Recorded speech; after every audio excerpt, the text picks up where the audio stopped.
Next up, we're focusing on immigration and collateral consequences, what that means to us as public defenders and what we need to know. And keeping with short introductions, if you want more information about any of the faculty members, they're nice long bios in your materials, but I'm not going to read that to you now. We have Tim Arnold, who is the post-trial division director for Kentucky's public defender system. My name is Tim Arnold. I am the post-trial division director in the Department of Public Advocacy in Frankfort, Kentucky. And the reason I am standing here before you today, I am guessing, is because I am also Jose Padilla's attorney. Now, thank you. Being Jose Padilla's attorney can be an interesting experience. Periodically, I will be talking to somebody and they'll look at me and they'll say, "You're not that Padilla attorney, are you?" And I can't tell often what they're saying. Most of the time what they're asking is, "You are not the attorney who gave such criminally stupid advice to this person that that it took the Supreme Court to fix it."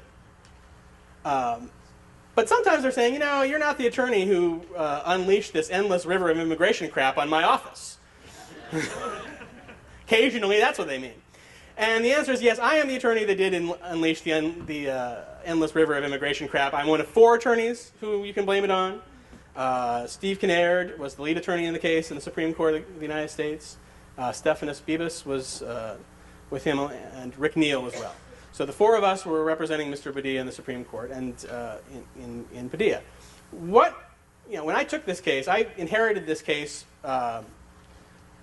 after the intermediate court in Kentucky had granted a hearing, and the state Supreme Court had granted review of that decision and signaled in its order granting review that it had every intention of reversing and saying he doesn't get a hearing.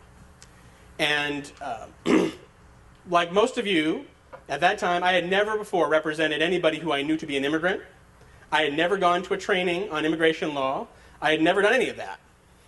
And so I went to my first immigration training. I dutifully signed up for an immigration training, went to the immigration training, and I, along with everybody else in the room, walked out. It was conducted by a professional immigration lawyer who was telling us all about, all of a sudden we heard things like inadmissibility and deportability, and that this is cancellation of removal and blah, blah, blah, blah, blah. And we all walked out of the room with the same sort of thunderstruck look on our face, like, oh my God, I can't possibly handle this information. And for me, I was a juvenile lawyer, so I've got the criminal law and then the juvenile law, and then I was a habeas lawyer. And so I don't have a problem with technicalities. But there was just so much of it, and it was so different from criminal law that it was hard to manage. So as I've gone to these trainings, what I've realized is that most public defenders, when they go, they're there because they want to help their clients, but they're struggling because what they want is the ticket. They want to know what it is that I can do that is going to make this problem easy for me.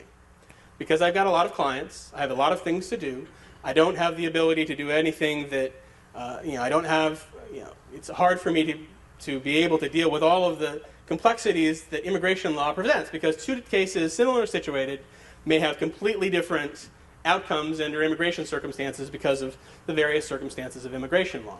And what I regret to tell you is that there is no ticket. Immigration law is highly sophisticated, is a highly sophisticated, entirely separate area of the law. What is frustrating about dealing with this issue in the context of criminal law is that the Congress never bothered to ask anybody in this room, or anybody who did what anybody in this room does, what it would do to them if they were suddenly to add this extraordinarily serious consequence on top of a criminal conviction. There was no discussion of any kind about what it meant, how to ensure that when somebody is found guilty of an offense in the criminal court, that person is aware at the time of that finding, should that finding be by plea or by trial, what the consequences would be. We just heard, John has just spent an hour and a half regaling us on the importance of communicating with our client and giving advice and making sure we've told them all the options and that they understand what's going on. And yet, we have this very complicated area of the law. What I'm hoping to do today is I'm going to consider myself successful if I've accomplished the following. We're going to talk some about what Padilla versus Kentucky holds, and make sure that we all understand the case. I think it has been interpreted in the media slightly differently than its actual interpretation would permit. I want to talk a little bit and provide a framework for how to think about an immigration case. We are not going to be able to get every immigration question answered. And I'll talk a little bit about that in a second. And then I want to have a conversation about what your office can do to improve on dealing with immigration cases in terms of the systems that need to be created by your office to enable you to ensure that these individuals are all being well represented. So, this is the policy I'm going to have to ask you to follow with regard to questions. I do not want you to suffer in silence. If you have a question, I would like you to answer it I would like you to be able to ask it. However, you need to understand there are 40 different jurisdictions in this room right now. In each of those jurisdictions, immigration law applies differently.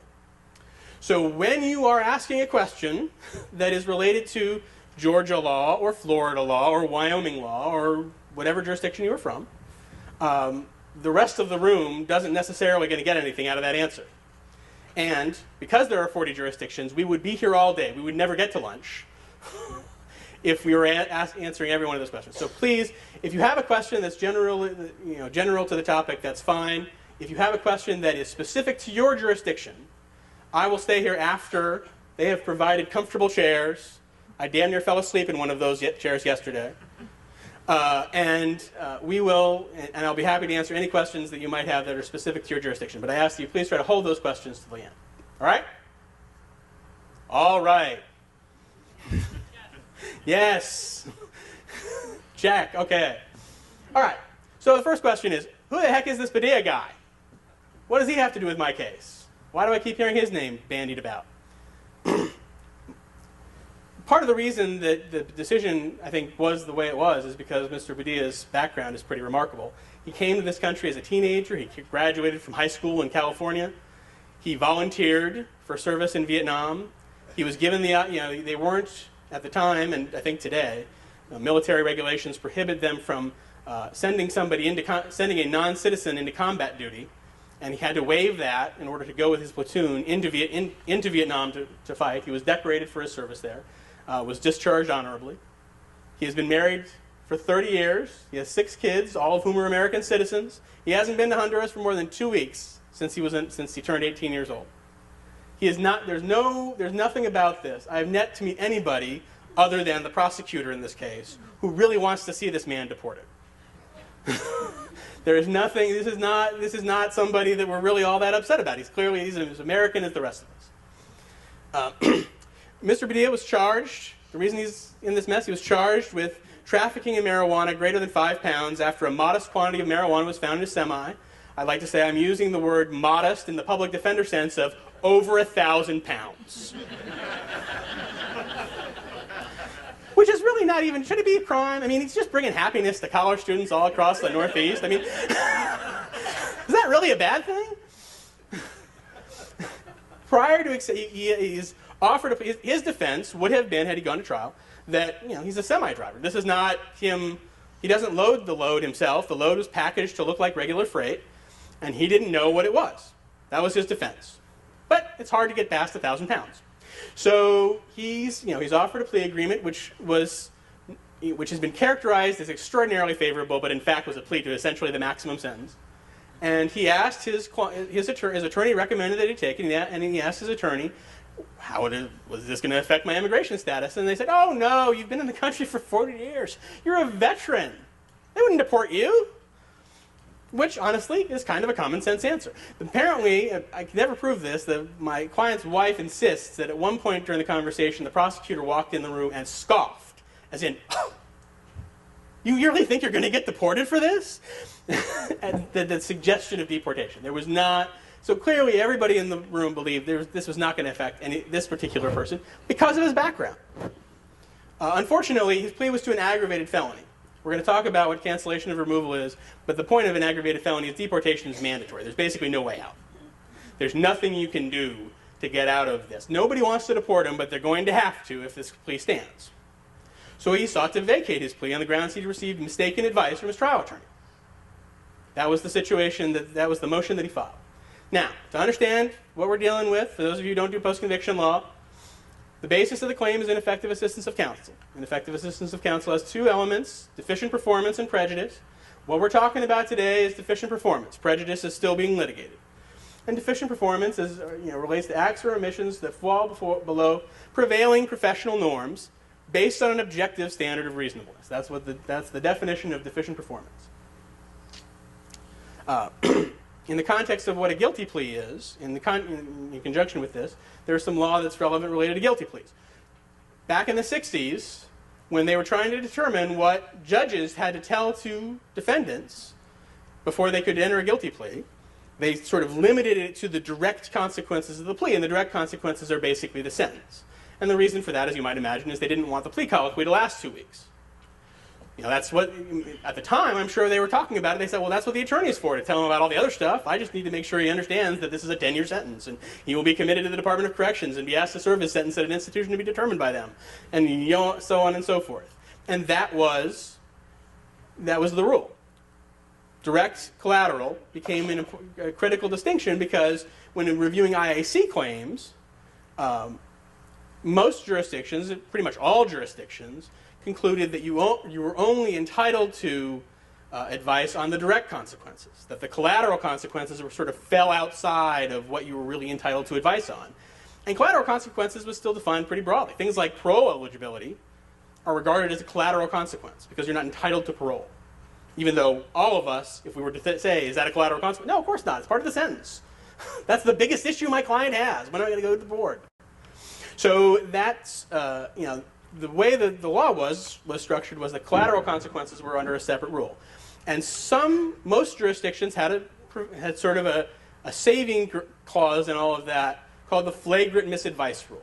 That even though you weren't entitled to advice on collateral consequences, if your attorney offered that advice, and if that advice was what was called flagrant misadvice, which is to say very, very wrong, and so wrong that it sort of could be said to have induced the plea, you could be entitled to relief on that position.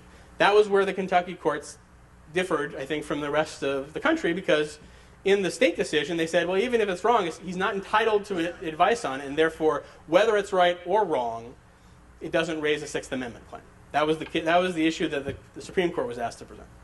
So this is in terms of what the Supreme Court decided. First, Justice Stevens rejected the idea that this distinction between collateral and direct consequences was significant. Justice Stevens essentially said, well, you guys every jurisdiction, all 50 states, and all the federal circuits may have placed some degree of importance, or at least discussed the importance of this, but we never said it was important, and we're here to tell you that we really don't think that it is. They reject flagrant misadvice out of a concern that will essentially induce attorneys not to give advice. That if you're asked a question about a collateral consequence, you'll say, well, no, I'm not required to give that advice to you, and I'm not going to offer that advice to you. Which would be kind of a dumb thing to do, but that was their concern. The court, Stevens looked at deportation and said, deportation is a particularly severe penalty. And looking at NOADA and ABA standards found that advice on immigration consequences has been the standard of practice for immigration attorneys. And the NOADA standards in '96, it's directly listed, it's discussed in all the ABA standards. And honestly, in this regard, they were sort of boxed in. In a case in the 90s called INS versus St. Cyr, they said that they were discussing, the issue was sort of a leftover issue from the older immigration law where there was a procedure for a sort of, it was called JRAD, which was a process whereby the judge could essentially exempt you from a deportation consequence. And they were saying, surely any competent attorney would advise their client about the deportation consequences of a guilty plea and advise them that this particular offense doesn't qualify for a JRAD. And this was in the context of an immigration case. And so having said that, in 1998, it was fairly hard for them to turn around in 2010 and say, well, actually, we didn't really mean that. We meant that any competent attorney, that was convenient for us to say at the time, but now we're saying something different. They stuck with that basic view, that this was something that an attorney was expected to provide to their client. And in fact, it ought to be. This is the reason that our clients want to have a lawyer. This is what the Sixth Amendment is for, is to make sure that they understand what it means to plead guilty. What is going to happen to them as a result of this criminal allegation. This is what Stevens said in terms of what he what Stevens expected in terms of what kind of advice ought to be offered. He said that where the immigration consequence is unclear, the counsel has a duty to warn the client that removal is a possibility, and where the immigration consequence is clear, counsel has a duty to advise the defendant about that consequence. And basically, I think what that means is, we're going to talk about, it's probably never the case that it's ever exactly clear. I mean, however, what is expected is that the attorney is to conduct and actually do the research, to understand what the immigration consequences are, and to where the law is settled on a particular point, where there is not much debate that this particular issue is, for example, an aggravated felony, where it is a crime against moral turpitude, or for whatever reason, that you have to advise the defendant about what you find out. Where it's just sort of removal as a possibility are those areas where there may be a split between circuits. There may be other jurisdictions haven't agreed on a particular resolution, the resolution of a particular question, but that you need to attempt to resolve the question first. Now, there are other opinions in the case that are somewhat relevant because Stevens is no longer on the bench. Kagan, who replaced Stevens, was the Solicitor General at the time, and her office urged adoption of the flagrant misadvice rule. Now, it's difficult to know. That's informed by a lot of things. It's difficult to know whether that's Kagan's deeply held personal belief, or whether that's merely sort of the professional judgment of the office at the time, and that she is fine with what the Padilla holding was. Alito and Roberts would have adopted the flagrant misadvice rule. Scalia and Thomas would have found no error, which comes as no surprise to any of us. So where we're left is that at this point, we've got basically 4 justices who have said, remaining on the court, who have clearly signed on to the Padilla ruling. We've got 2 justices who have signed on to a different point of view, a third who has articulated that point of view but maybe doesn't mean it, and 2 others who say that I don't think that we ought to be doing this at all. So what the next case is going to do may change some of what Padilla has already done. There's no guarantee that this particular ruling is going to be the ruling forever. Hopefully it will be, but that cannot be assured. I think the next case is going to be cases on retroactivity. As you know, for those of you, every jurisdiction, probably, as I said, there are like 40 jurisdictions in this room. There are probably 25 opinions controlling the jurisdictions in this room on retroactivity, and they're probably split. Maybe, from what I've reviewed, I haven't done a count of it. From what I've reviewed, it seemed like they're split about 60-40 in favor of finding that it is retroactive. The theory being that it was not, that retroactivity is somewhat irrelevant. The issue is, what was the standard of practice? And since the standard of practice, since at least St. Cyr, and since the NLADA standards was that advice was expected, that from that point, it's not a retroactivity question at that point. From that point forward, that was what the expected advice was. The opinion itself sort of talks about how we've all, this has long been, what we would expect the standard to be. So based on that, this isn't really a question of whether it's a new rule. There's no new rule at all. This is simply Strickland, and we are identifying what the standard is, and the standard is that advice was expected. That's, I think, been the majority rule. The minority rule is that this is a new rule because nobody really talked about this, and that's not. But that's, that case is probably someday going to get to the Supreme Court, and that may have an impact on how this goes. Are there any other questions are there any questions about Padilla? All right. In terms of what does it mean? In non-citizen cases, we've just talked about it. Where the consequence is unclear, you got a duty to tell them that deportation is a possibility. Where it's clear, they have a duty to advise the defendant about that consequence. This also, because that advice is expected, there are other cases in other contexts that hold that counsel is expected to be aware of their client's background. So in terms of your conversations with your client, among the conversations are going to have to be things about, well, were you born in this country? Where were you born? What was the, are you a citizen? Are you a legal permanent resident? What is your immigration status? And your client may not be fully aware of what their immigration status is. So it may be the case that you have to do a little digging to deal with that. In terms of the other cases, they're different. Padilla, by its terms, did not expressly state that this applied to anything other than immigration. It said immigration is a particularly severe penalty. We don't like this collateral direct distinction. So that would imply that other things that we call collateral are in fact going to be included. But they didn't describe what the impact it would have. So there are some possibilities. One is that it's just going to follow along, well, since deportation is a particularly severe penalty, other things that qualify as that, we would also agree you should give advice on.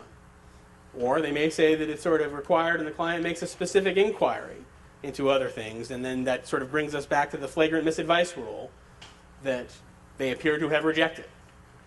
There's the what would Steve Bright do rule. Steve Bright being picked because we're in Georgia and this is his territory. What is the line? What would the line of the bar do? What would their standard be? And if you're falling below that standard, then is that the issue? And then the other, another would be that advice is required on consequences which NLADA and ABA have identified, which is how the Padilla court reached its opinion. So the NLADA standard is this, and you can see there are a lot of different things here. You've got the maximum term of imprisonment. Okay, that's fine. Possibility of forfeiture. Consequences of conviction such as deportation and civil disabilities. Civil disabilities are things like can't vote, can't own a gun, can't do this, can't do that. They would include things like, I think I was hearing in one state, you can't be, if you plead guilty to a drug offense, you can't be a teacher. That would be a civil disability. Sentence enhancement, parole consequences, likely placement confinement, effective good time credits. That would be, that's the standard that the NOADA has adopted. And I think at the very least, that's probably what we should be expecting of ourselves. So, how going forward can one avoid a finding of deficiency? How can one meet the sort of expectation of the Sixth Amendment? First and foremost, you want to make sure that you're aware of your client's background and nationality. You want to make sure that you're aware of the other issues that might be important to them. That means all the stuff we just heard about the importance of having reasonable communications with the client and developing a relationship with the client. That's what this is. That's part of what this is to make sure that you have that understanding and that relationship so that you know what it is that the client's going to be concerned about. Make sure that the client is informed of the serious collateral consequences associated with a conviction, whether or not they express concern about them. If you want, if you're looking at the gold standard is you've told them all. This is if you plead guilty to this crime, this is what's going to happen: A, B, C, D, and you've made that list. Make sure the client's questions are answered accurately. If they are concerned about something and they're asking about it, that's important. Again, going back to what John said, this is part of the relationship. If you're giving advice to them on this is why they want a lawyer, is to get that question answered. So making sure that you've researched that issue and answered the question accurately is critical. Any questions? All right. Okay, so I called it a very, very short course on immigration law. Many of you, this is just covering sort of basic immigration procedure. Most of you know this, but for those who don't, so that they can understand the rest of what we're going to talk about. Federal law, this immigration law is a federal law. It applies throughout the United States, but in terms of its specific application to particular crimes, it will be different jurisdictionally because of the categorical approach that's taken. The basic process is that DHS, ICE, back when it used to be called INS, now they've come up with that cool ICE name. They like that. They're going to determine whether somebody's subject to removal and prosecute the removal case before the Board of Immigration Appeals. Sometimes they aren't aware that there is a basis for it, and that prosecution comes about because they have become aware. So, for example, your client pleads, nobody ever discusses their citizenship. There's no report to ICE when the client is pleading guilty to a crime, and 4 years later, boyfriend, girlfriend is angry and calls up ICE and says, they got a conviction for whatever a couple years ago, and now suddenly they're aware of it. They will act on that. They don't care where they get the information. They will act even if it's old. The Board of Immigration Appeals, which is the Department of Justice agency, determines whether the person should be deported, and then the board's decision can be appealed to the circuit court under certain circumstances, and it's the Department of Justice that does it. So it's supposed to be an administrative process. And how it looks procedurally is kind of like how criminal courts would look if there wasn't nice things like the Constitution and the Sixth Amendment and things like that. You don't have a right to counsel. You don't have a right to, you don't have all of the rights that you would have in a criminal process. But you do, it is supposed to be kind of like a court. And this is sort of an Article III court. The simplified procedure is, think of ICE as the police and the prosecutor, and DOJ as the judge. Only in this case, unlike your jurisdiction where your judge makes a completely harebrained ruling and you appeal that harebrained ruling, it's the prosecutor defending it. In this situation, it'll be the judge defending its own ruling. Most criminal offenses are deportable. Most instances, many instances, the Attorney General has the opportunity to cancel removal. So how it works is, there's a list of these things are deportable. And they'll just say it's are deportable. So that makes a plea or a conviction by any means to a particular offense. We'll talk a little bit about what that means. That's a deportable offense. Then the next step is cancellation. You will be oftentimes you don't have a defense to whether the crime occurred because you pled guilty. They will accept the guilty plea. They will accept the judgment of the court as to the crime. So you don't have a defense to that.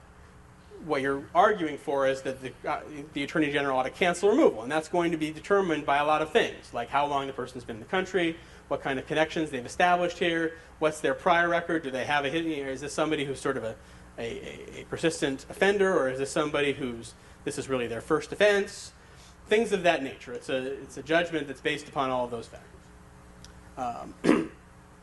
And then if they decide to cancel removal, then your client gets to remain. If they decide not to cancel removal, deportation will occur.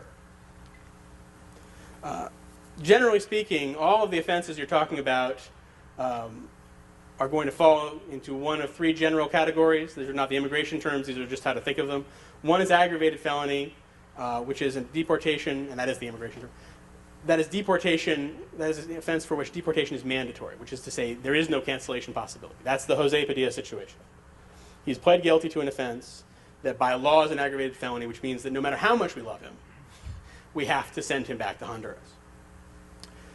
Removable offenses are those offenses where you're going to say deportation is presumed, but deportation may be canceled. And non-removable offenses are those where there's no mention of the offenses in the removal statutes. Those are offenses that carry no immigration consequence. There are relatively few of those. Offenses that, generally speaking, if you have an offense that is both a deportable offense and an aggravated felony, it's an aggravated felony. So there's no, you don't get to sort of play for the lower one. It's always going to, if it falls in the aggravated felony category, it's always going to be that. If it's not an aggravated felony, but it is deportable, it will always be that. Does everybody understand? Does anybody have any questions that they'd like to ask this time? Okay. So, these are sort of the 5 rules for for dealing with immigration consequences. Rule number 1 is never let a client plead to an aggravated felony unless they really want to. What would be an example of a client who might really want to plead to an aggravated felony? Somebody wants to get back to their home country as quickly as possible. What's another example? Somebody would take a plea to manslaughter to do a lot less prison than murder. Right. Somebody who's trying to avoid a death sentence or trying to avoid some other penalty that's pretty onerous. It's not the case that you can't, never is a good word, and I like that, but that's not. There are going to be situations where you have to say, look, you advise them, they wish to do it. The point is, make sure that they understand what they're agreeing to. Even if they want to go back to their home country, it may not be that pleading to an aggravated felony is what they want, because if they want to come back here, they basically aren't going to be able to do it. So that's something that they need to understand. But generally speaking, this is the first thing you're trying to do is avoid aggravated felonies. The second thing you're trying to do is to try to avoid all deportable offenses, except under circumstances where you're doing it in order to get to avoid an aggravated felony. If you're in a situation where you have, it's a drug offense, and plead to crime A is going to be an aggravated felony, and plead to crime B is not. Generally speaking, to the extent that the client has any concerns at all about the immigration consequences of their case, and they do, make sure that your advice, I think, should lean towards this is the benefit of pleading to crime B is that you're avoiding an aggravated felony, and that gives you a chance to fight over cancellation. You now have an opportunity to do that. Now, that's not going to be every client. Some clients just got to the country and they're going to be deported no matter what in terms of if they plead to any crime. Pleading to the crime is going to make it impossible for them to get an adjustment of status. But most offenses, they're going to be, you're going to be dealing with pleading to not deportable offenses. Third, Never advise a client to use a pretrial diversion unless she must to comply with rules 1 and 2, and you know it's not a conviction, or that the offense is not deportable. That's a multi-layered rule. Basically, what it means is this: things like, I think we view a pretrial diversion or null pros or one of the many different jurisdictions have different ways of describing it. But basically, we view it, the thing that sort of the goal at the end of the case is the case is dismissed. We think that's not a conviction because the case eventually gets dismissed. But that isn't how immigration law necessarily treats it. So you need to make sure, and we're going to talk about that in a minute, whether or not what you're agreeing to is a conviction for immigration law purposes is a key point. Rule 4, don't let the detainer control the case. I think a lot of times people get concerned because the detainer seems to be affecting everything else in the case. We'll talk a little bit about what detainer law is. It's not as bad as it sounds. And then finally, never, never, never rely on common sense alone to solve an immigration law issue, as we talked about at the beginning. It wasn't an unsensible thing for Jose Padilla's lawyer to say, of course they wouldn't deport you. Why would they do that? That's a good point. Why would they do that? But that doesn't mean that was the correct immigration law advice. So let's go through those rules. Aggravated felonies are bad. Repeat after me. Aggravated felonies are bad. Oh, come on, guys. I know lunch is coming. I know you're thinking about it. I know you're thinking there's a mustard company across the street. That can't be bad. Try for me. Aggravated felonies are bad. All right. The reason that they are bad is that deportation is more or less automatic. So there's not, there's no cancellation, there's no asylum, there's no any way to get out of it. You don't get to re-enter for 20 years, and often you don't get to re-enter for life. Pretty much the 20 years is if you can get the Attorney General to agree to allow you to apply for readmission in 20 years. If you're not a legal permanent resident, you don't get a hearing on it. You're removed without anything. You get no process of any kind. You're out. And you don't get bond in immigration court. You're in mandatory detention. So that is, that situation is not a pretty picture for any of your clients. If your client's pleading to an aggravated felony, what they are generally going to be agreeing to is they're going to go to another jail when they get out of that jail. They're going to wait in that jail until they are sent to their home country. They may not get any process at all. They certainly are not going to get much of an opportunity to fight it. So let's talk about what an aggravated felony is. All right. Can a shoplifting with a probated or suspended 1-year sentence be an aggravated felony? How many people say yes? Show of hands. How many people say no? How many people say, that's why I came to this course, for God's sakes, Tim? All right. The answer is yes, it can. Generally speaking, theft crimes are going to be considered aggravated felonies if they have a sentence of 1 year or more. So pleas to 360 days, and that's true of a lot of misdemeanor offenses. We think it's a misdemeanor, and in my jurisdiction, I don't know how it is in your jurisdiction. In my jurisdiction, there are places where you can plead to the shoplifting charge. If you're agreeing to pay back whatever it is you took, you can plead to the shoplifting thing. You'll get 1 year suspended for 2 years. You could drive a truck through the courthouse. They're not going to revoke that. You're never going to see that time. But because it's on the books, the categorical approach that's taken by the immigration courts will say, this was a theft sentence, this is a theft charge with a 1-year sentence. Another way that this can come up that's related is fraud charges can be aggravated felonies if the restitution is more than $10,000. If you have a fraud charge, so fraud is defined sort of broadly to include any form of scam, money laundering, things of that nature.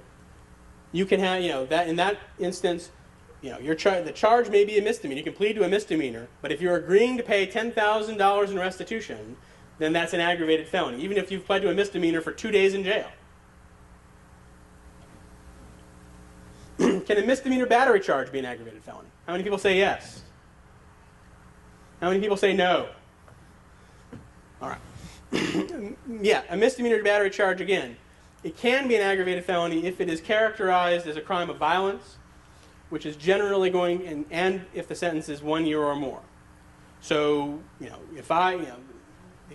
if it comes up, or if it is related to domestic violence. So if you have any of those sort of circumstances, the misdemeanor battery charge, again, it's not going to be whether the sentence is actually served. It's going to be whether or not at any time there was a sentence imposed that was 1 year, even if that sentence was imposed and then probated or suspended. Can a first offense felony cocaine possession charge be an aggravated felony? Oh, sorry. I'm sorry. Did you say or? The answer is yes if it's a year more, or if it's categorized as domestic violence or family violence. Yes. That's what you said. Yes. The domestic violence has a different set of circumstances than the other. If it's categorized as domestic violence, yes, it'll be an aggravated felony for being called to domestic violence. If it's not categorized as being in relation to domestic violence, it's a year or more. Regardless. So with the domestic violence, that's regardless of whether you get off the 12 months. Right. That's only if it's a domestic violence charge. Can I ask a question about the domestic violence? Yeah. If you plead your client to straight battery in your jurisdiction, can they go and take a look at the facts and it's called domestic violence? The question is, if you plead guilty to a charge in your jurisdiction that is domestic violence, can they look at the facts and call it that if you've pled to a non-domestic violence charge? Correct. And the answer is no. They won't. They will generally, as we've said, the term is sort of the categorical approach, and that's one of those things that giveth and taketh away. The good news, what it giveth is if you plead guilty to an offense that falls outside of that, that's not described as that, because we have a charge, assault fourth domestic is a listed charge in Kentucky, and that would be characterized as domestic violence. But assault fourth without the domestic isn't. And they're basically, there's some sort of differences between the two, but they're basically the same. And those would both be considered batteries. Batteries, but one would be viewed as falling under the domestic violence rule. The other would only be counted if it was a year or more. Sorry for multiple questions, but I don't know about other people. I see a lot of my issues where I'm needing to know a little bit about immigration or DV, so I'll ask also. You said something about violence. Is violence required? In other words, if it's To be a crime of Scary, violence, there generally has to be an intentional or non-negligent mental state and some form of physical injury. Okay. So a crime of violence is, all of these are related to federal statutes. So what you're dealing with is it's an aggravated felony if it's equivalent to a federal statute that's generally denominated as a felony. There are various things where they say where they put the 1 year or more sentence limitation on there, but in this the domestic violence case, it's a federal there's a federal crime of domestic violence, assault under domestic violence, and it has to be equal to that what you're pleading to. So Yes, sir. Thank you. I thought, perhaps incorrectly, or it seems incorrectly, that there were some jurisdictions that didn't necessarily just go by the categorical approach, and in those cases, if you pled to, say, assault on so-and-so who perhaps had the same last name as you, that the court or whoever is pursuing the case was going to take that into consideration and look at the warrant. And that doesn't, you don't have to worry about that? There's no Supreme Court case that says what that would mean. So I can't tell you that I am absolutely 100% certain that won't happen. And there are circumstances, but generally the key is you're looking to the statute and you're saying, is this offense the same as that offense? And if they are, if the state offense is the equivalent of the federal offense that is an aggravated felony, then the state offense is an aggravated felony. It's drawing that equivalency that's the issue. It's possible that could happen. I don't know if there's, if that's occurring in your jurisdiction, that's relevant information. I just don't know, and I don't think I can answer that question. So we do need one more question, and we need to move on. Well, I just had two real quick things to say. One is, I don't know if you've seen it, but we recently got our hands on an ICE memo that is asking people to exercise discretion. Have you seen that memo? Is this the one to prosecutors, or? It just came out like about 2 months ago saying, here are the list of people we're not going to target. So if you have someone who's come to you and it's too late, we're kind of using that to go to the ICE director in our region to say, exercise discretion. And then at the risk of getting in any trouble, we have hired this amazing immigration attorney for our public defender office, and he's done an awesome cheat sheet for us. So he's defined all of the things. If anybody wants it, I'm happy to send it to you. Okay. The first memo she talked about is on our website that I talked about. I'm going to ask her right now to send me the other thing, and we'll get that up there later as soon as I get it from her. Okay. All right. Next question is, can a first offense felony cocaine possession charge be an aggravated felony? And how many people say yes? It's a felony, for goodness sakes. How many people say no? The answer is no. First offense felony cocaine possession, generally, if the amount is substantial, and substantial enough that it would fall into the possession with intent category under federal drug laws, such that it would be called a drug trafficking offense, it can be. But a first offense felony cocaine possession charge where the amount is low enough not to be that, and I don't have the amounts committed to memory of the federal charge, but it's a substantial amount.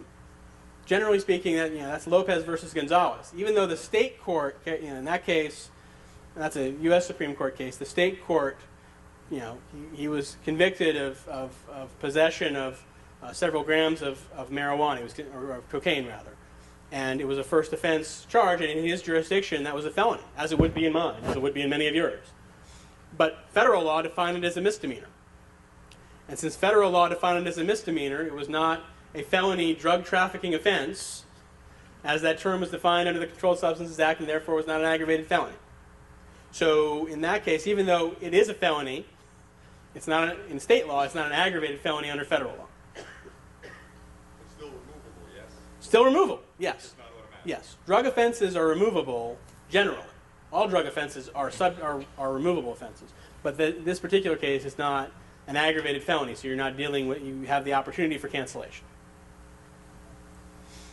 Generally speaking, what you're dealing with aggravated felonies is there many of them have are categorized in such a way so that they say if the sentence is 1 year or more, 365 days is how they view that. So if you were sentenced, if you're agreeing to 360 days, you have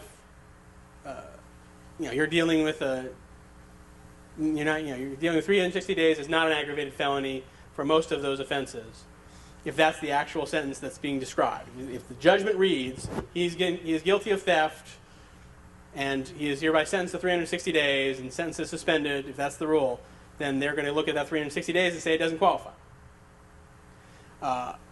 Aggravated felonies is a pretty broad category. It's one of those things when they started writing it, they said, well, you can't leave that out. So a lot of things ended up in it. Many are neither aggravated nor felonies. We talked about their misdemeanor offenses.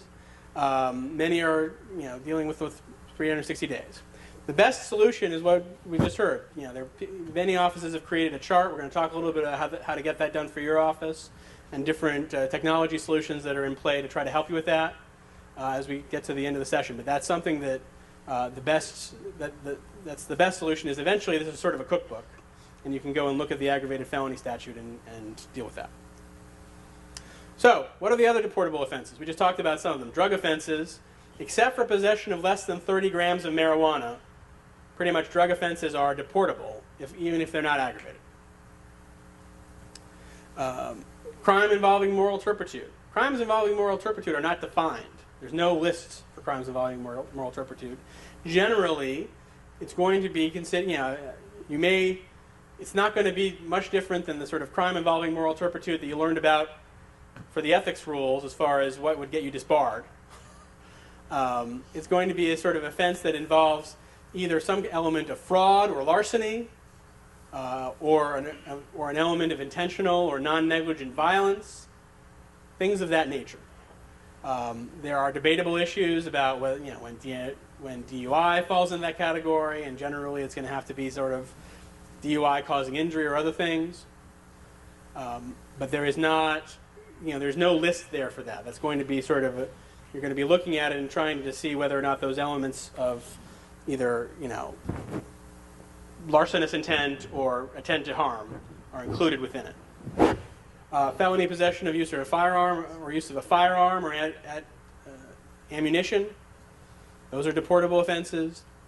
domestic violence offenses, including violation of a DVO, even if that's a misdemeanor. That gets us back to the assault issue. If you're charged with violating the DVO, even a misdemeanor violation of a DVO is going to be a deportable offense. Child abuse offenses, alien smuggling offenses, document fraud, failure to register, all of those things are aggravated felons. Or not aggravated, but deportable. Back to something you said earlier. It's a domestic violence offense. My understanding is that even if you plead in on a misdemeanor non-domestic violence assault, won't the immigration court go behind that to see who the victim was? That question was asked earlier. That's what I say, but it's kind of... I'm not sure that that's true in terms of whether it's an aggravated felony or not. It's still deportable. It's still going to be, generally speaking, if you're... I'm sorry. The question was, is the court going to go behind a plea in a domestic violence case? If you plead to a non-domestic charge, are they going to go behind and say, well, we know that the act itself was a form of domestic violence because the victim was the wife of the defendant or whatever, and count that? And the answer is, I honestly just don't know the answer to the question in general. I believe that what I've read is generally for the purpose of aggravated felony, no, but for the purpose of deportable, maybe. So, but it's not. But that's what I've read. I think its suggestion has been that in my jurisdiction they're doing that, and if that's the case, then that's something you need to be aware of. It's something to talk with your ICE people about what their approach to it is. It may differ in jurisdictions, and there's no Supreme Court case that resolves it. Other questions about what this list is? Yes, way back in the back. DUI and vehicular homicide. Sometimes DUI, vehicular assault, vehicular homicide has been characterized as a crime against moral turpitude, and sometimes it hasn't. And honestly, I cannot articulate a rule that would explain the difference between when it is and when it isn't, other than in one case the court thought it was, and in another case the court thought it wasn't. There is no specific DUI deportation statute, but their deportation falls into a couple of other, can fall into a couple of other areas if something is involved, like an assault or a homicide. What about the sex offense? It seems odd to me that there's still failure to register as a sex offender. How they get by? Are some of the sex offenses then not? I guess they're all removable, but not all aggravated felony. Right. Yeah, there are misdemeanor sex offenses in Kentucky, and most jurisdictions have sex offenses that would require registration, because we now require registration of almost every sex offense, but would not necessarily be either they were a removable offense, but you were allowed, but they canceled removal, but they were not an aggravated felony is the point. And there are some sex offenses that would not be an aggravated felony because the sentence wasn't 1 year or more, or for some other reason. So let's talk about pretrial diversion and convictions. The INA, which is the Immigration Nationality Act, has been revised on a number of occasions to try to expand the definition of conviction to include many forms of pretrial diversion. And the reason for that is because, as you might imagine, we're all sitting here. We're not getting lunch today because Bill O'Reilly talked about a $16 muffin. So I'm not bitter. That's this thing that comes up. Somebody says, well, it's terrible that this person did this, and they should be deported. They should be deported. They're not a citizen, and they got away with this. And so they say, well, we don't want to have this fancy diversion thing that gets people out from under this. So they've tried to capture it, and they've done an imperfect job, as you might expect, of doing that. So what a conviction is a finding of guilt. But a finding of guilt is not necessarily an order adjudging somebody to be guilty. A finding of guilt is an admission. I said it on the record that I did it. A finding of guilt is a plea to sufficient facts. A finding of guilt is guilty or nolo contendere plea. A finding of guilty is a jury verdict that says you're guilty. Those are the things that you would get that would result in a finding of guilt. A sentence is going to be a restraint on liberty and can include a suspended sentence. So, and understand, there's a difference. This is where it gets very confusing for everybody. When I talk about a sentence of 1 year or more for aggravated felony purposes, I am not talking about how long a sentence has been suspended. I'm talking about what the actual prison term would be if the sentence was imposed, or jail term would be if the sentence was imposed. For the purpose of whether there is a sentence at all, then the suspended sentence does count. So the fact that you have been, the court has said you have, I'm finding you guilty, I'm giving you 30 days to serve, suspended for 2 years. That suspended sentence is going to be sufficient restraint on liberty to qualify as a sentence for the purposes of calling that crime a conviction for whatever purpose that serves. Yes, in the back. What about the situation where the prosecution has no degree that the court basically just sit on the case? Thank you. Well, just sit on the case. In my state, Virginia, they call it taking it under advisement, where the case just kind of sits there. There's an informal probation for a year or 2 years, and then the case gets dismissed.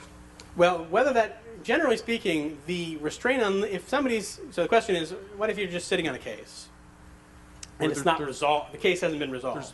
There's been no finding of guilt, and in a lot of these cases, there's never been really any kind of. If there's no if it's never the case that your client has to admit to anything to make that happen, then you're okay, because there's been no finding of guilt. But if your client is having to stipulate to the facts in the indictment in order to make that occur, then that is sufficient to be a finding of guilt, even though the court is not finding them guilty. For the purposes of immigration law, that is a finding of guilt. And then there is a subsequent restraint on liberty, and that restraint on liberty is going to be sufficient to call it a sentence. What if the case is then dismissed? Even if the case, well, let's talk about some examples here, and we'll maybe answer your question. So there's some things that are not, cases, we're talking about juvenile adjudications are not considered convictions, just sort of categorically. So if you're representing kids, that's good. That makes this a lot easier. I was a juvenile lawyer when I took on Mr. Badia's case, and part of the reason I didn't have to deal with it is because nobody was getting, my clients weren't dealing with that. Deferred prosecution, which is I think what you're talking about, which is sort of we're not going to go ahead and pursue anything, can be not a conviction if there is no admission. If there is an admission, even if the intention is the case is going to be dismissed later, if the admission is coupled with a restraint on liberty, you have been ordered for the next year not to go near the victim. That's all it takes.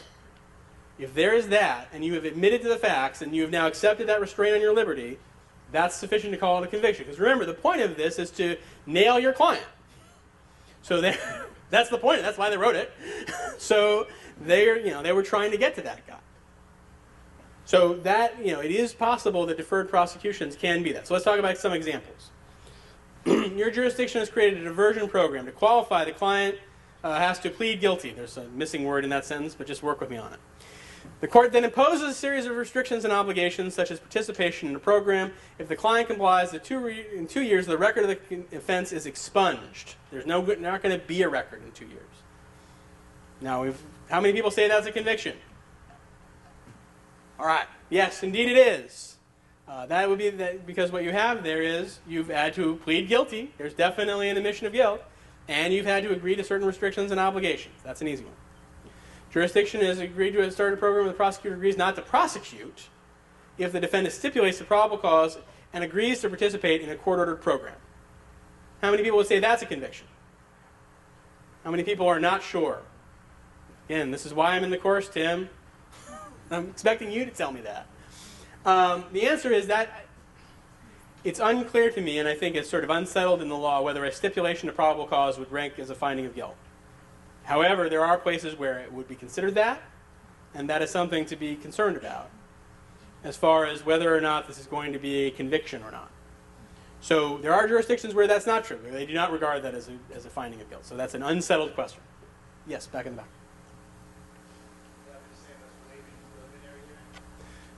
If all you do is say I waive it, you're not stipulating the probable cause. The point is your client has to affirmatively represent that the facts as alleged are true.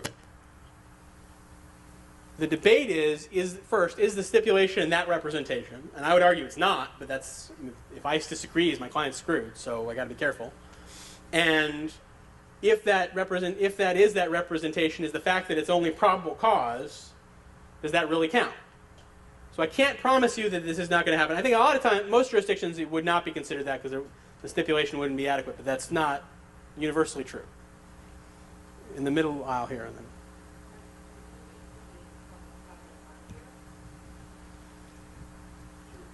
The question is, am I including probable cause at a bond hearing? The cases that I am aware of, it was part of a diversion agreement. Because the bond hearing didn't result in the sentence. The bond hearing was just sort of, we're going to go to the next stage of the process. The point of this is that there's sort of an agreement, there's an agreed resolution of the case in this moment. So I've not read, I don't know the answer to your question, I guess, is the bottom line. I don't know. So, in my jurisdiction, we have a very common practice that we refer to as a stipulated order of continuance. And what that generally involves is the client enters into a contract with the city or the county saying that they're going to comply with certain conditions, and then they're not making an admission of guilt at that time, but if they violate their conditions, they're agreeing to stipulate to the police report, and the court may review the police report. So they're not actually admitting guilt, but they're not stipulating to anything ahead of time either. It's only if they violate the conditions of the agreement. Where would that fall in all of this? That would, again, I'm not able to answer that question. The question, is whether if there's a stipulated order of agreement. I don't think, from what I've heard you say, and I just don't want to be on the record here as saying this, and then it turns out that when you look it up, I'm completely wrong, because it's possible. Failure is always an option with me. It sounds like what you're describing is they're not making an agreement. They're agreeing to agree, should the violation occur, that they'll stipulate to the statement, but they're not agreeing that the statement is true in this moment. And if that's the case, then that wouldn't qualify. Again, the issue is there a sufficient admission of your client that somebody would take it to ensure that the facts are true, and then they're agreeing to some sort of sentence as a result of that. So, other questions? So please try to keep them national if they can. I'm actually going to disagree with you that it's treated as a diversion agreement in most jurisdictions that have that. Okay. And so it is reflected, that even though it's not technically that, that's the way it's treated by immigration. Because there's... Treated as a diversion agreement, you mean what? Is it treated as a conviction or not a conviction? It's an admission of wrongdoing because there's restrictions on your liberty. Okay. And there's probationary conditions attached. Okay. So there is a distinction in the law, but ICE doesn't treat it that way, and neither does a lot of other jurisdictional entities in most states. I can't speak for every state. And I think the lawyer that asked that question is from my state, so I'm speaking for my state. And I've been, going back to the issue of bail at arraignments and probable cause hearings. Our state's court rule, which is pretty similar to most, if you read it really closely, it says the judge makes that determination. And I know a lot of people say, we'll stipulate to probable cause for the purposes of this hearing, and if you read the court rule closely, in most jurisdictions, I know judges allow that stipulation and appreciate it, but it's actually supposed to be an independent call by the court where they can't accept the stipulation. So that might be something to consider before ever doing that. And there are some judges that won't accept it for that very reason. Okay. Thank you. Any other questions along this line? Is an expungement any different than a dismissal? Because I know in that one you use expungement. If it's expunged, does that have any significance as opposed to being dismissed? They're both the same. There's no, at the end of it, the idea is the conviction is supposed to be wiped from the books, or there's no conviction. Dismissal would be, I've dismissed the charge. For criminal purposes, we all know what that means. They don't have a record then for criminal purposes. The problem is immigration courts are not bound by all of that. The fact that it occurred is what they were concerned about. So they are generally not going to treat a dismissal if what preceded the dismissal was an admission and a sentence. So the order is admission, sentence, dismissal. They're going to treat it as a conviction even though at the end there's still a dismissal. And even if the expungement statute specifically says it cannot be used for any purpose. That doesn't matter. The federal government could care less about your puny little state. It's a big state. No one cares about it. So in the situation where there's a diversion program, the client admits the facts, goes through the diversion, case is dismissed, then your client comes to the attention of ICE. Does that dismissal then trump, or do they go back and look at what preceded it? I believe they would go back and look at what preceded it. Thanks. I think that's generally been the pattern, but I can't, I mean, again, that's not universal. All right. Detainers. How many people deal with ICE detainers regularly? How many people hate ICE detainers? Same group. Remarkable, isn't it? The ICE detainers are hit or miss. Some areas use it frequently, some areas don't. In Kentucky, the practice is that anybody with a foreign-sounding name, they contact ICE and say, I think this person's illegal. And then ICE will put a detainer on them for the purpose of investigating, and then everybody will say they can't bond them out because they're an ICE detainer. That's not really true. ICE detainers are not criminal detainers. This is not like the detainer from I'm in Kentucky and the detainer from Indiana that says that they've got to come to face a charge in Indiana where that's going to, they're going to be required to be transported. The ICE, these are not criminal detainers. They're only good for 48 hours once the client is subject to release locally. And then they are eligible for, then they get released. If ICE refuses to act on the ICE detainer within 48 hours of when your client would ordinarily be released, your client should get out. So if you have a state procedure for people who are wrongfully in custody, that state procedure is where to go to get them out if they've not followed the ICE detainer. If ICE takes custody, they're required to go through the process that they have. I don't know if this is on, but if, say someone is not released after that 48 hours, our local jails are not, super sophisticated to start with. So if they don't release someone, who is there to complain to, and in what methods would you? Like I said, I would, that would, if you have in my jurisdiction, there's a state habeas corpus that we use for bond cases. So whatever, anything where there was sort of wrongful pretrial custody, we have a state habeas corpus process for that. Most jurisdictions do as well. And that would be the procedure. The same thing if you have a holdover rule where it's, if they don't, if they're held over for trial and they don't get indicted within 60 days, they get released. Whatever the procedure is you go to deal with that, it's sort of a similar process. You would be asking for an order of release from either the circuit, the state, the state trial court that hears habeas rulings, or the state court that's presiding over the case. But you would be, if you go through the materials that are on this thing and attached, there's a description of the regulations that are required, the regulations that are there, and the regulations clearly set out that this is only good for 48 hours. If you call ICE, they'll tell you that. And so that process, you've got to establish that the 48 hours has been exceeded, but at that moment they're entitled to release, and whatever state habeas process or related process you have would be the process to use. Our sheriff participates in the 287 G program, and is his screening of immigration people different on the detainers when he does it that way, or are the detainers the same as what you're talking about, the 48 hours? An ICE detainer can only be issued by ICE. Well, I mean, if he is saying, I wish to screen them because I'm a participant in this program, he either needs to get ICE to send him the detainer, or he doesn't have ICE authority. Well, my understanding was he was basically the ICE trained. He has people in his office, and they issue the detainer. So I'm just wondering if there's if they issue the detainer, it's a detainer. It's just like anything else. Okay. If they're not issuing a detainer, and he's simply representing that I am super ICE cop, right, and I am going to use my super ICE cop powers to keep you here, that's not permitted. Okay. That's not that.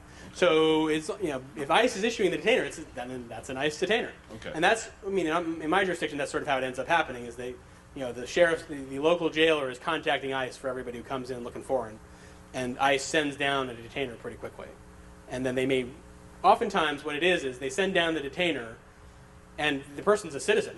We've had ICE detainers on citizens in my state because they were foreign-sounding citizens or they were dark, and that was unusual, and so. You have to go through the process of getting ICE to agree that we don't have any actual file on this person. We had a native-born. Right. We had a native-born 19-year-old sent to Oakdale. Right.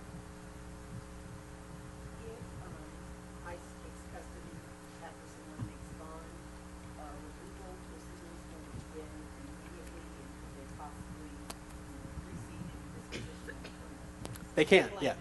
The question is, suppose ICE takes the 48 hours and actually does something. Like the ICE agent shows up at your jail and picks the guy up. What's supposed to happen then? What's supposed to happen then is they're supposed to provide all the bail hearings and do everything else.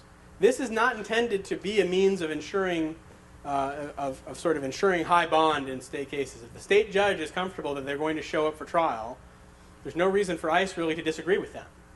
So this is a process to ensure that if ICE is really desperate to get their hands on somebody, they can do so. But if they choose not to, and most of the time they will, but if they don't, if they do, then he's out on bond.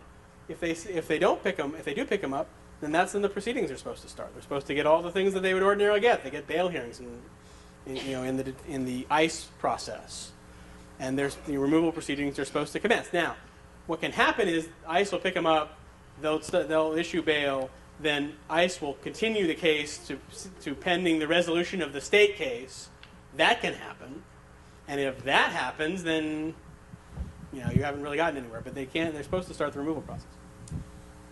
I practice in Maryland, and most of our wardens in the state are as unfamiliar with what ICE detainers really mean as a lot of the general public. And we've been hit hard by budget cuts, and I think what often happens when people are held just on an ICE detainer, while the federal government should be picking up that charge for however long they're being held, as a practical matter, it's the states that are paying for the people to be held. And we have at least one progressive warden who is just tired of that practice, and once he was educated about just what an ICE detainer means, he started getting those people, clearing them out, because he didn't want to be picking up that dime. So I think it's well worth the time to educate wardens about just what an ICE detainer actually means. I agree. There is, the regulations are somewhat ultra vires, for lack of a better term, in that they go beyond what the statute would seem to permit. However, the regulations are what seem to be enforced. So if you get the regulations and communicate those with your jailer or your warden or whatever, however that position is described, about what an ICE detainer is, many of them are happy not to have somebody in jail because if it's on their dime. They are happy to let somebody else pick up the tab if they really want them, and so that can facilitate things. So I agree that if you're having trouble getting people out, part of this strategy has got to be communicating with the local institution and letting them know that they don't have to do this. You mentioned using habeas corpus. In your practice, can a state judge remove a federal ICE hold? The federal ICE hold no longer exists after 48 hours. The state judge can't remove it. It's just it has removed itself by operation of law. But okay, so let's say I make a motion to reduce bail for my client. He gets released on his own recognizance. I wait 2 days. I wait 3 days. I still see an ICE hold there. I then habeas that client into state court. Correct. It's supposed to disappear, but it hasn't disappeared. What can that state judge do to make it disappear? Or is that state judge just kind of telling the state prosecutor, call the feds and tell them to remove it? No, the hold itself, by operation of law, only lasted for 48 hours. So by its own regulations, ICE has no authority to direct the hold to occur any longer than that. So they have issued the hold. There's a document that says they have a hold. That hold is expired. So after 48 hours... So once the hold is expired, there's no state-federal issue to be dealt with because there is no hold. Okay. So that's how the law is written. Okay, other questions? All right, finally, last rule, forget common sense. Just,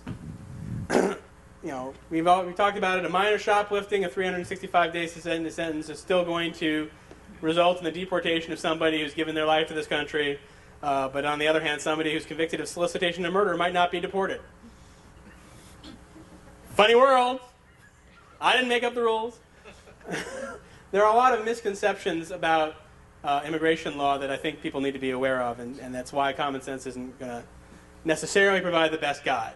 First, aggravated felonies are always the most serious crimes. No, they're really not always the most serious crimes. Many are neither aggravated nor felonies. Second, an undocumented immigrant is going to be deported anyway, so there's no reason to worry about them. Well, as it turns out, about 80% of the people who are in this country as legal permanent residents were undocumented at one point. Adjustments to status are common. They occur for a number of reasons. There's no, it is not the case that one can assume that merely because somebody is undocumented today, they are going to be deported. Now, obviously, the history is going to make a difference to that. The person who came to this country on day one and on day two committed murder, they got problems. They do. The person who came to this country 40 years ago and has been living undocumented for 30 of those years, or for all 40 of those years, may have an opportunity to have their status adjusted for a variety of reasons. They are married to an American citizen, their kids are American citizens, and so on and so forth. And so those individuals, are going to have, those individuals do have options that are going to be adversely affected by their criminal case. So if they're dealing with a criminal case, you can't assume that they're just going to go away. And in any event, people who are deported for non-aggravated felonies have different rights to return than people who are deported for aggravated felonies. So whether it's an aggravated felony or not is going to affect how quickly they can return to the country. They may have connections here they wish to come back to. So it's not correct to just we can't simply assume that their undocumented status means we can just sort of raise the white flag. My judge or prosecutor is not going to care about immigration consequences, or is not going to hold my client's immigration status against them. Yes, there are judges and prosecutors who do that. I mean, and you know your jurisdiction better than I do. But I think that overall, most people have found that if somebody is not, if you're dealing with a reasonable prosecutor or a reasonable judge, they know what the right penalty should be. Deportation sounds seriously harsh to most people. Like, you're going to send your client back to Pakistan or South America or wherever, and you don't, that's, for most people, they feel like that's a really extreme response to what may be, in many cases, very minor conduct. So that, they're going to be interested in trying to figure out a solution to resolving the case so that they don't have to deal with that, so that they don't have to be the person responsible for that. So it's certainly worth approaching your prosecutor or your judge in those cases and trying to figure out how to plea bargain creatively.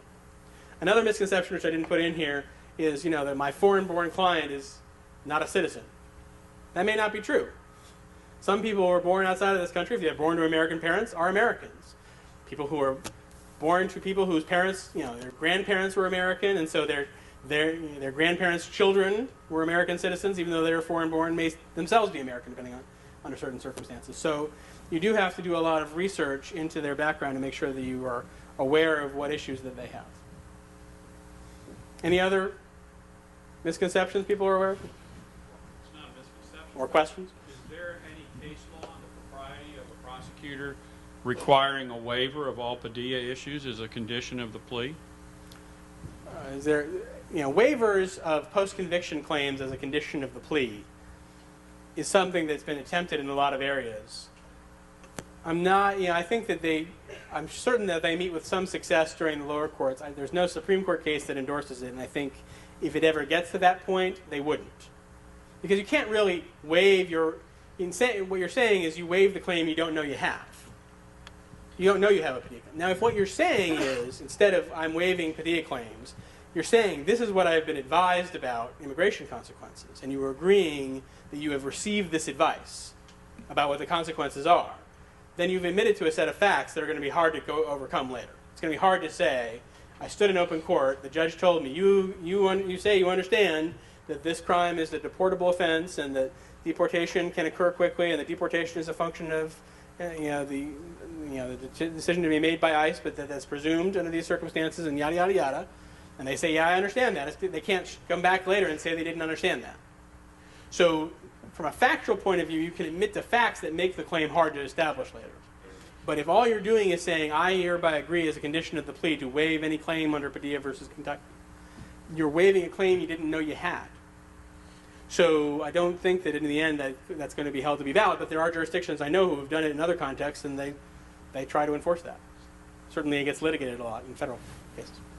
I know in the Fourth Circuit, and certainly in the Eastern District of Virginia, a lot of the boilerplate plea agreements contain all sorts of waivers, appeals, habeas, things like that. And generally, the Fourth Circuit has never seen a waiver that it didn't like.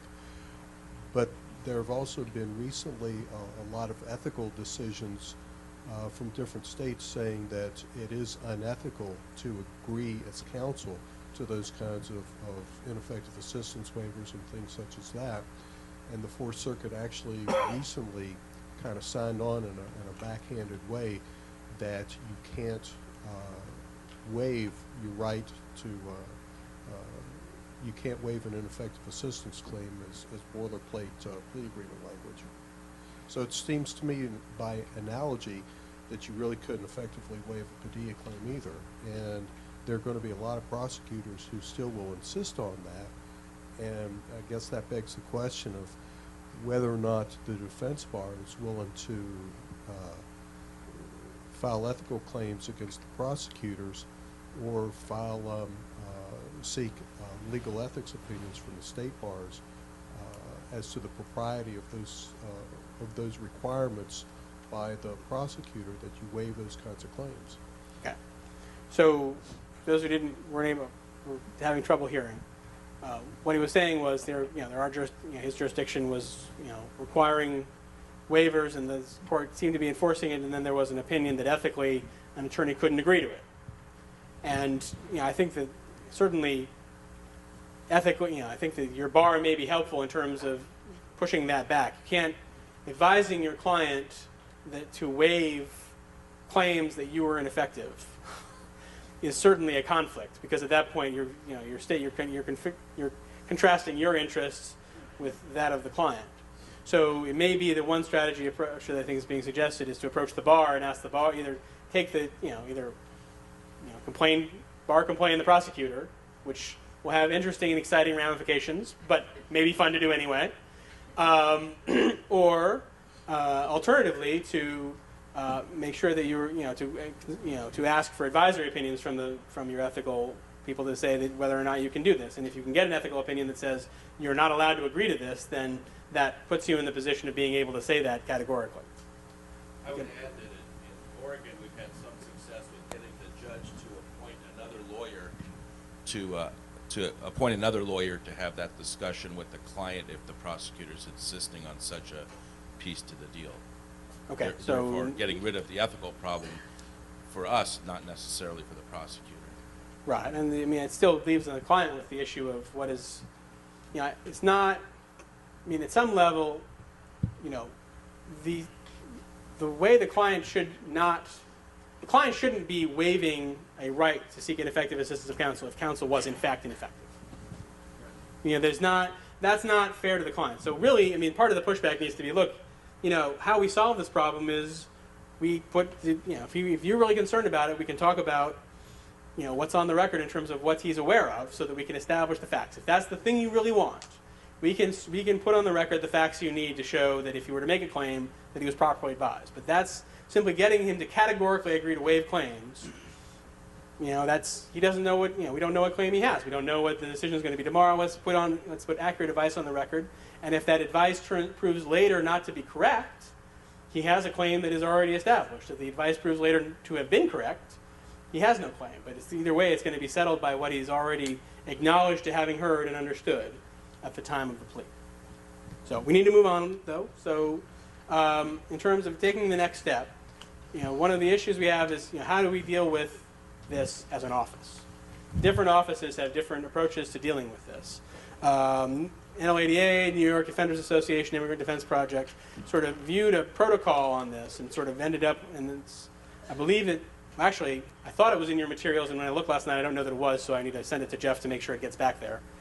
That was, the key finding was that defender offices need to be assisted by actual experts in the area. That it should not be an issue where people are resolving their immigration claims purely on their own. That there is somebody out there who can understand, who's aware of the ins and outs of immigration law to help them out. So there are a couple of ways, a couple of things that all offices need. We heard earlier about a list. This is the list of aggravated felonies, or this is the list of criminal, of immigration consequences associated with a particular conviction. And that's a list that every office sort of has to develop on their own. Training of staff. on immigration issues, so that they're aware of what to be aware, what to be looking for when they're dealing with an immigration case. Advice and counsel on tricky cases. We've had some tricky cases we've talked about today. I have managed to provide no useful advice or counsel, but surely there's somebody out there who can. Language and culture assistance. We're going to talk about culture issues in general later today, but all of those issues certainly a lot of things come up in the context of representing a non-citizen who has come to this country from a different culture and may have a different set of cultural values or concerns than here. You may have to deal with the fact that your citizen believes he has to plead guilty because pleading guilty is the only way he's going to avoid getting killed by the state, because that's his home country's reality. So you have to, some awareness of what everybody is dealing with. Those are the kinds of things that people need. In terms of how to develop those resources, what the protocol that I referred to suggested is there are a number of possibilities. One is hiring a full-time immigration lawyer in your office. Another is trying to split time with another organization. So if you have an immigration firm that you're, in your community, and you can agree that you're going to pay for a certain amount of that person's time, and then they're going to split time between your office and their office to help make sure that there is good advice on those issues and that those resources are being created. Contracting with an immigration lawyer to provide assistance. So there's, this is, they're agreeing to talk for 200 hours a month about immigration issues, or 20 hours a month, or whatever your community needs.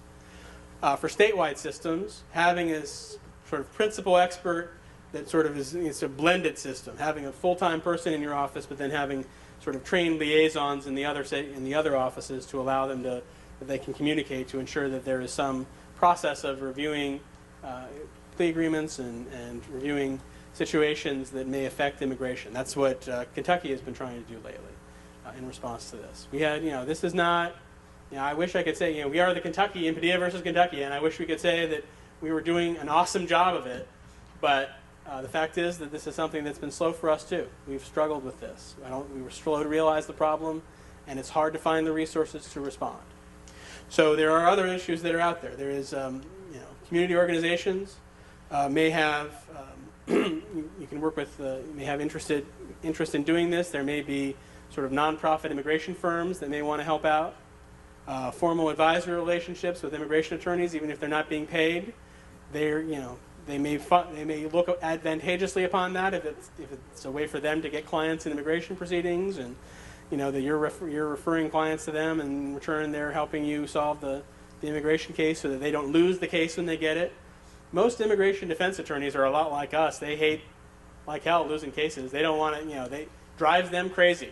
If we had an immigration lawyer standing here, he would be sitting here ranting and raving about how getting cases where the plea has already foreclosed any options for them, and how difficult it is to represent that client. And that's, that might be helpful. The ABA is developing resources to assist on the materials. I think is it on the card too, like the address, or is that not? The two of the top 4 links on the immigration page. Okay. Have the ABA. All right. So there are 2 different things here, which I'll talk about, which may be useful, and I wish we could show it to you, but we're apparently cut out of the internet. So we're here in a nice little off-the-grid zone here at the John Marshall Law School. One is the ABA is developing a website that is the goal of which is that at the end of it, all statutes from all jurisdictions will be listed with the collateral consequence, with the consequences, the non-direct consequences described. So that will include everything. That will include not only the the immigration consequences, but also other collateral consequences and where you can find that. And the idea is you ought to be able to look up the statute and figure out what it'll be. Ohio, the Ohio Public Defender's Office, and Tim Young is in here somewhere, I think, or he was. Hi, Tim. Wave to Tim. He's in the back in the black jacket. He will be happy to sell you on a system. He has developed for his jurisdiction a system where he can do essentially the same thing, and that is reproducible in other states. He is working with the vendor to allow it to be either given away or sold, but there are, as I understand it, that's still a negotiation process. But we are all rooting for Tim in that negotiation process because that would allow individual state offices or state jurisdictions to get together and establish their own page. And I think it's I think again it's the same idea. You can look up the statute, So you say you have an assault, you can type in assault, you have an assault case, there may be 7 possible assaults, statutes that you're going under, you click on the one you have and it'll say these are the consequences, this is what the, prohibition on this type of thing, you can't be a teacher, you can't do this, you can't do that, you can't get Section 8 housing, you can't do this, this is an aggravated felony, whatever. And you can just list that for any particular statute so that that's how you can tell what's there. So those resources are being developed. Please keep an eye out for them. The ABA resource is going to be on your computer. I think that how we discovered today that you can get to Tim's solution is if you go to Google or Bing and type in civic, spelled C-I-V-I-C-C, the computer will assume that you've misspelled it. So you have to tell it, no, honest to God, I really meant to spell it that way. And when you do that, one of the top 2 hits is going to be that website. And you can go in there and look at that. So I'll put a link on. And there will be a link on the page. Once we get Wi-Fi working. Once we get Wi-Fi working, there's going to be a link on the page. Does anybody have any other questions? Just about done?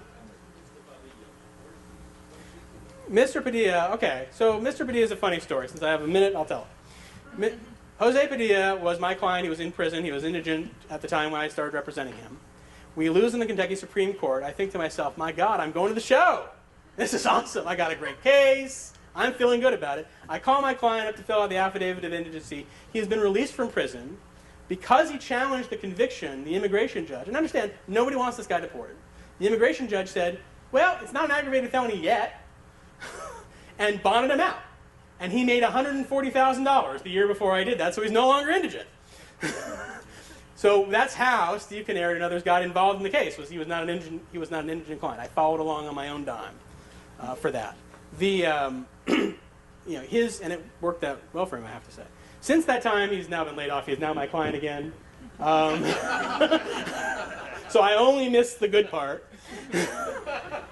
I was there for getting my ass handed to me in the Kentucky Supreme Court. I got that.